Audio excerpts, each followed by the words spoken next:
Assalamualaikum warahmatullahi wabarakatuh. Selamat berjumpa kembali para pemirsa yang budiman. Semoga kita semua dalam keadaan sehat walafiat lahir dan batin. Tak bisa dipungkiri bahwa malam pertama pengantin baru merupakan bagian terpenting dari perjalanan karir pernikahan seseorang. Perjalanan karir berumah tangga sebagai pasangan suami istri dimulai setelah selesai rangkaian upacara pernikahan, dan malam pertama pengantin baru mewakili dari perjalanan itu sebagai startnya. Karena malam pertama dianggap sebagai momen terpenting oleh pasangan pengantin baru, maka muncullah kemudian berbagai mitos yang berkembang dan diyakini oleh sebagian mereka sebagai suatu kebenaran. Dalam menyikapi malam pertama, tidak ada yang sama antara satu orang dengan orang yang lain.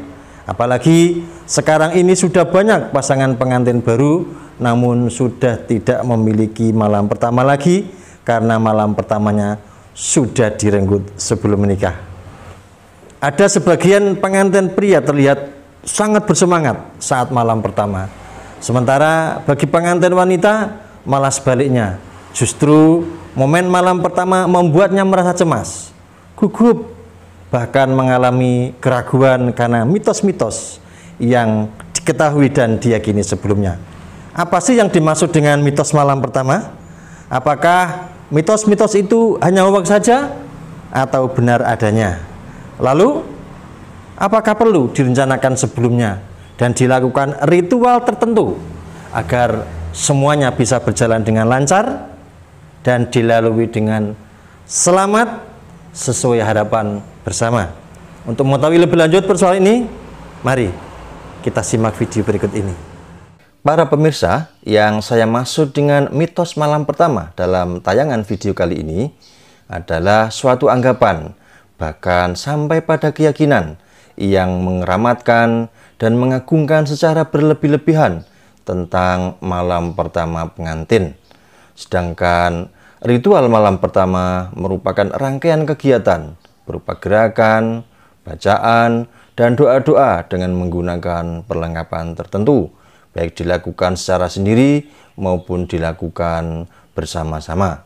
Adapun tujuan dari ritual itu dilakukan tak lain adalah untuk menjalin hubungan secara transendental dengan Allah Subhanahu wa Ta'ala, Allah yang Maha Kuasa, dengan harapan agar Allah memberikan kemudahan dan kelancaran atas segala urusan serta mengabulkan semua permohonan. Masa remaja merupakan momen ketika seseorang ingin mempelajari tentang semua hal, termasuk penasaran dengan hal yang berbau seks dan mitos-mitos yang melingkupinya. Kemudian mitos itu dipercaya hingga terbawa sampai ia menikah tanpa menanyakan dan memastikannya lagi kepada orang yang lebih berkompeten tentang kebenaran dari mitos itu. Karena biasanya memang ia merasa malu untuk menanyakan kepada orang lain. Akhirnya setelah memasuki jenjang pernikahan, banyak pasangan suami istri baru yang percaya begitu saja akan adanya mitos-mitos di seputar malam pertama, terutama yang terkait dengan selap udara dan keperawanan. Lalu, bagaimana faktanya? Mari kita simak keterangan dari Dr. Diana Ratih Puspitasari, salah seorang dokter yang saat ini bertugas di Puskesmas Gajah 2, Kabupaten Demak berikut ini. Assalamualaikum warahmatullahi wabarakatuh. Selamat pagi. Perkenalkan, saya Dr. Diana Ratih Puspitasari. Baik, di sini nanti kita akan membahas tentang malam pertama, terutama bagi pasangan-pasangan yang baru mengenai hubungan intim, atau istilah dari kami adalah penetrasi dari laki-laki dan perempuan.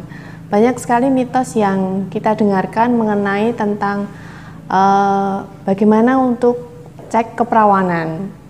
Ada yang bilang bahwa selap udara itu kalau pada waktu malam pertama itu nanti pasti akan mengeluarkan darah, tetapi tidak begitu. Padahal kalau dari kami segi kesehatan, selaput darah atau istilahnya adalah himen, itu bentuknya macam-macam. Ada dia yang normal itu agak sempit sedikit, kemudian ada yang dia bersepta itu kayak bertembok-tembok. Ada dia yang tidak lubang sama sekali atau imperforata. Nah, kalau yang imperforata itu dia berarti sebelum menikah pun dia tidak ada lubang. Masalahnya pada saat tidak ada lubang pasti dia tidak mengalami haid, dan itu pasti akan dilakukan tindakan medis, bisa berupa operasi. Tetapi pada yang normal, yang rata-rata 80% ada pada wanita normal, itu bisa juga berdarah, bisa juga tidak berdarah, bisa juga robek, bisa juga tidak robek. Semua tergantung dari pada saat melakukan hubungan intim tersebut. Jadi pada wanita normal, himen atau selaput darah itu bisa keluar darah atau tidak, bisa robek atau tidak. Semuanya tergantung dari beberapa faktor. Salah satunya mungkin pada saat melakukan hubungan intim atau istilahnya dari kami penetrasi, itu terlalu keras juga bisa. Yang kedua, sedang mengalami penyakit infeksi saluran kencing juga bisa. Yang ketiga, kurangnya pelumas. Dalam arti kurang pelumas itu tidak ada cairan.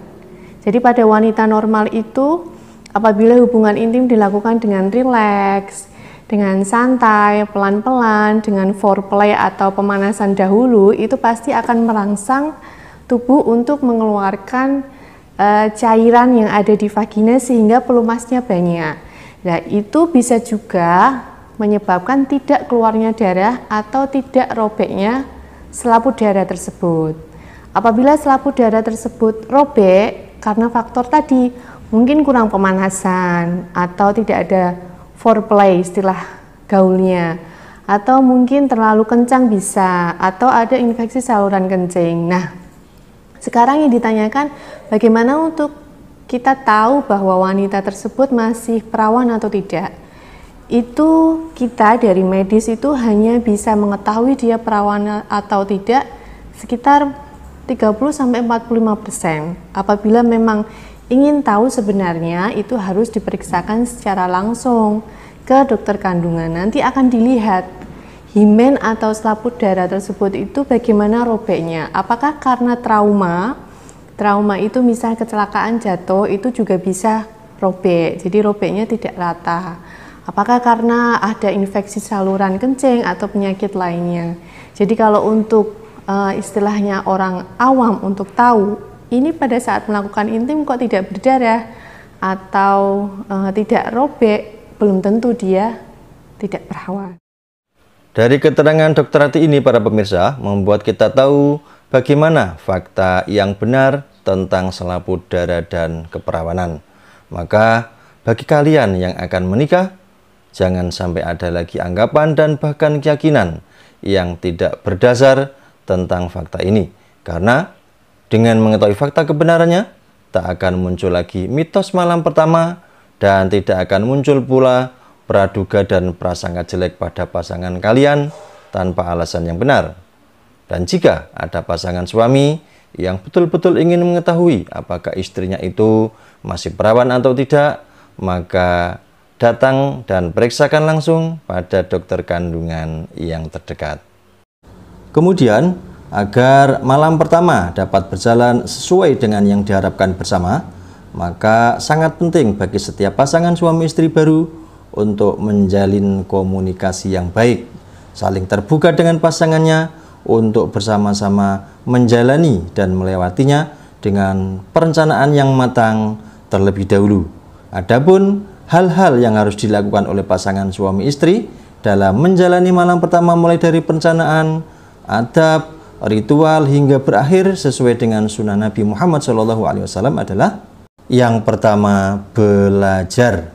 Cari tahu pengetahuan seputar berhubungan intim suami istri yang baik, yang benar, dan beradab, termasuk larangan penetrasi ketika pengantin wanita sedang haid.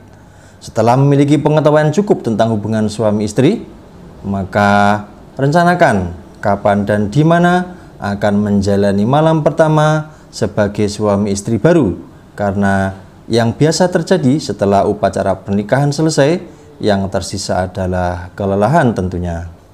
Ready guys? Perencanaan itu sangatlah penting, maka jangan lupa persiapkan ruangan kamar yang nyaman dan beraroma wangi yang bisa menciptakan suasana rileks namun bergairah. Kemudian mandilah terlebih dahulu, menggosok gigi dan berhias diri dengan aroma yang menarik. Kemudian lakukan sholat sunnah 2 rakaat dengan berjamaah. Setelah itu datangilah istrimu dengan ucapan salam yang mesra tentunya. Dan mulailah dengan interaksi dan bergulau secara romantis agar mental, fisik, dan emosional betul-betul siap, tak canggung lagi dan tak grogi lagi. Jika dirasa sudah siap, letakkan telapak tangan suami di ubun-ubun istri sambil berdoa, lalu dilanjutkan dengan niat dalam hati untuk menggaul istri, lalu berdoa. Bismillahirrahmanirrahim. Allahumma jannibna syaitan wa jannibis syaitana ma razaqtana. Ingat, jangan terburu untuk melakukan penetrasi dulu, tapi lakukan pemanasan atau foreplay agar semua terasa mudah dan malam pertama menjadi mengesankan dan intim. Dan saat suami mengeluarkan sperma, berdoalah dalam hati memohon diberikan keberkahan oleh Allah Subhanahu wa Ta'ala, Sang Maha Pencipta, agar diberikan keturunan yang soleh dan solehah. Suami memang halal untuk berbuat apa saja, namun penetrasi hanya pada lubang vagina, dan kalau bisa pilihlah posisi yang nyaman dan sederhana dulu. Usahakan jangan sampai bertelanjang bulat, minimal memakai kaos dalam dan ditutupi dengan selimut atau kain pada saat melakukan hubungan intim suami istri, sebagai upaya untuk menjaga satu sama lain dan saling melindungi. Setelah berhubungan intim, wajib bagi suami istri untuk mandi besar atau junub dan diperbolehkan untuk mandi bersama. Seandainya setelah berhubungan intim itu kemudian terlelap dan setelah terbangun ingin mengulangi lagi, apakah diperbolehkan? Jawabannya adalah boleh saja, namun harus mandi dulu atau setidak-tidaknya takjil dengan membersihkan alat kelamin dan berwudu. Para pemirsa, sungguh beruntung orang-orang yang mengamalkan sunnah-sunnah Nabi Muhammad SAW untuk keberkahan hidup berkeluarga bersama istri dan anak-anaknya. Semoga kita semua diberikan anugerah oleh Allah Subhanahu wa Ta'ala untuk hidup bersama keluarga dengan sakinah, mawaddah warahmah, dan juga diberikan keturunan yang soleh dan solehah. Amin ya rabbal alamin.